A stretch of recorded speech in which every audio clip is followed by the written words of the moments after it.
What's up guys, today I'm going to be talking about every single Robert Eggers feature film. And also, I have a nice little surprise for you guys. I'm going to be talking about a short film by him as well. But, before we get into that, I just want to say thank you because we reached over 100 subscribers from our last video. And personally, I think that's pretty cool, and just thank you so much to you guys.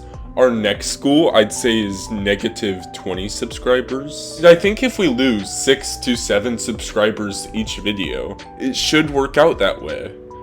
And according to my calculations, making that 6-7 joke just lost me 50 subscribers. Let's go. I'm obviously joking.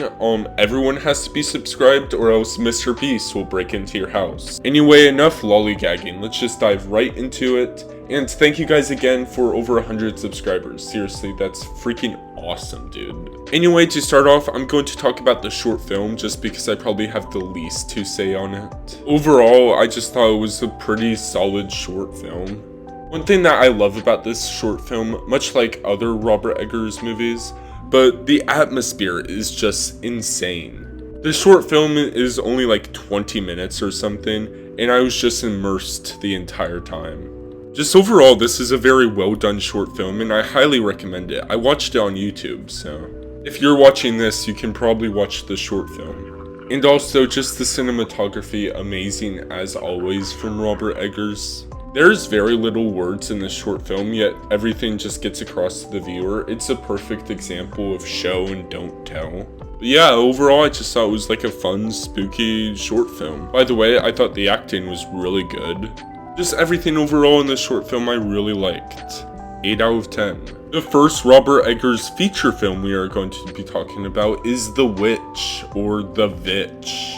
I'm spoiling it right now. This one is definitely my favorite out of all his films. People always praise Robert Eggers and his atmosphere, and I do too. But this one is just such a great example of how good his atmosphere is. For this one, he successfully makes it more dreadful as the film goes on. And don't get me wrong, he does that pretty well in a lot of his other films, but none to the extent of this, I feel like. Also, just the acting is absolutely amazing. And speaking of which, I saw some videos of behind the scenes, and apparently the child actors were a pain to deal with. No offense, they're child actors, what do you expect? And he was just such a good director with them.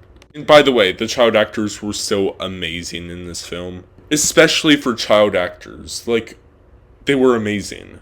Whenever I watch this film, I always have a different favorite performance. First, it was obviously Anya Taylor-Joy, just because she was amazing.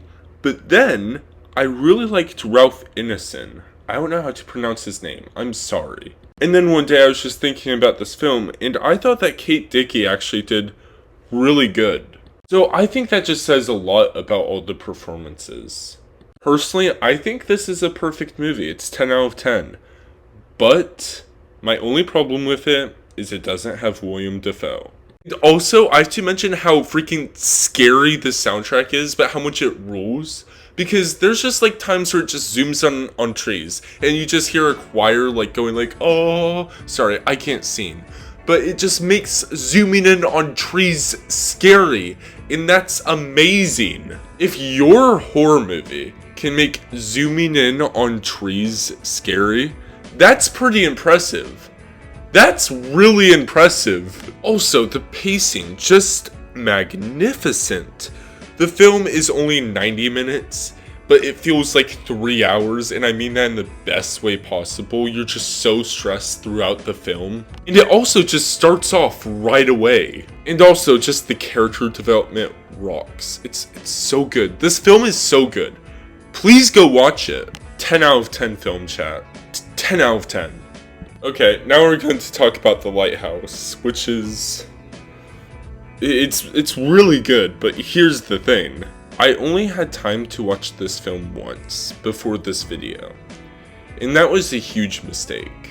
I procrastinated a bit on this video chat, and when I came to The Lighthouse, I realized that it was just a huge mistake.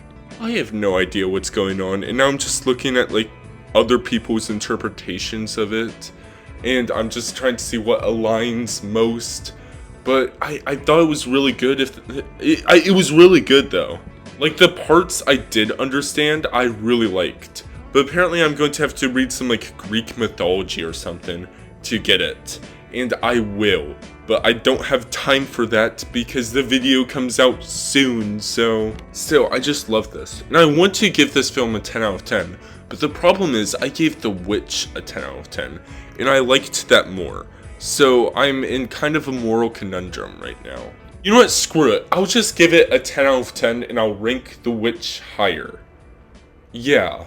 And you, the viewer, are probably just like, wait, why are you giving it a 10 out of 10 if you don't understand it? Well, the cinematography itself deserves a 10 out of 10, and also, the acting is just magnificent.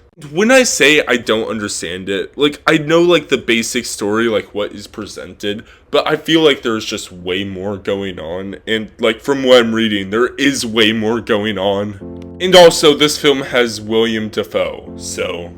10 out of 10, William Dafoe! Okay, anyway, now we're on to my least favorite, The Northman. I don't have a lot to say about this one, to be honest. I just needed more from the plot. This really didn't give me a whole lot, you know? If nothing good and nothing bad to say about it, if it makes any sense.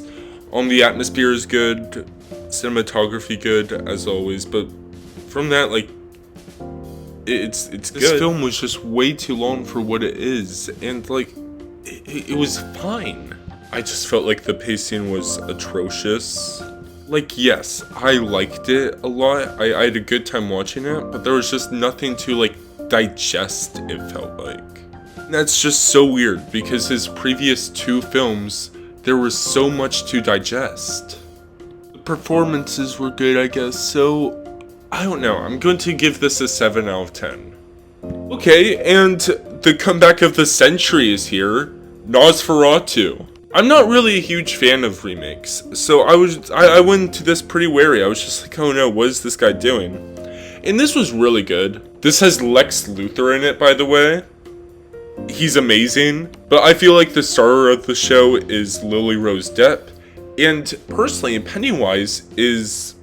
I didn't even know he was Count Orlok, to be honest. Oh, and by the way, sorry for rushing this part of the video, it might seem, because I have to get this out soon, so... Because I've been doing a pretty good job at uploading once a week every Monday. Just heads up to the newer people. So I'm stressed out about getting this video out, like, now. By the way, William Dafoe was in this. Did I mention William Dafoe was in the last one? William Dafoe, 2 projects, really good. I'm just so glad that William Dafoe is showing up over in these movies now. Also, Robert Eggers always had really good cinematography, but this just felt, like, way above. Like, I've seen a lot of people talk about the hand reaching over the town, but not enough. And that ending looks like a freaking portrait, bro. Anyway, shoot, that's all the time I have for today. 10 out of 10.